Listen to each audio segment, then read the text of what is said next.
అంటే మీకు ఇప్పుడు ఒక సీక్రెట్ చెప్తాను. ఏంటంటే నేను నా ఇన్స్టిట్యూట్ ఏ క్వాలిటీస్తో ఉంటే బాగుంటుంది అనుకొని ఫాలో అవుతున్నానో ఆ క్వాలిటీస్ని ఆ రోజు క్వాలిటీస్గా చెప్పడం జరిగింది. అవునండి. దాంట్లో నేను చెప్పిన అతి ముఖ్యమైన క్వాలిటీ ఏంటి ఒకటి అంటే, మీకు టీచింగ్ చేసే ఫ్యాకల్టీ ఎగ్జామ్ క్రాక్ చేసే స్తోమత ఉందా, వాళ్ళకి ఎబిలిటీ ఉందా అని. సో ఈ ఎబిలిటీ నన్ను నేను టెస్ట్ చేసుకోవడానికి నేను ఎవ్రీ ఇయర్ వీలేనండి గవర్నమెంట్ ఎగ్జామ్స్ అపేర్ అవుతుంటాను, క్రాక్ చేస్తుంటాను. నేను జాబ్ కోసం క్రాక్ చేయడం కాదు.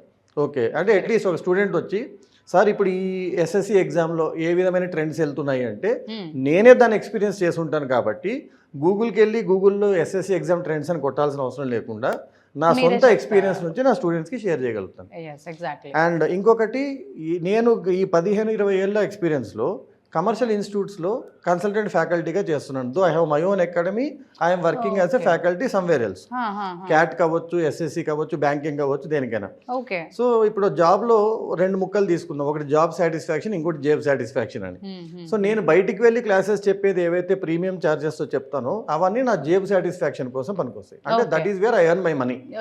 కానీ ఒక టీచర్కి మోర్ ఇంపార్టెంట్ సాటిస్ఫాక్షన్ ఏంటి అంటే తను అనుకున్న 100% ఎఫర్ట్స్, 100% కమిట్మెంట్తో బెస్ట్ క్వాలిటీతో కనుక టీచింగ్ ఇవ్వగలిగి దాన్ని స్టూడెంట్స్లో ఫలితం రూపంలో చూపించగలిగితే ఇంకా దాన్ని మించిన సాటిస్ఫాక్షన్ ఉండదు.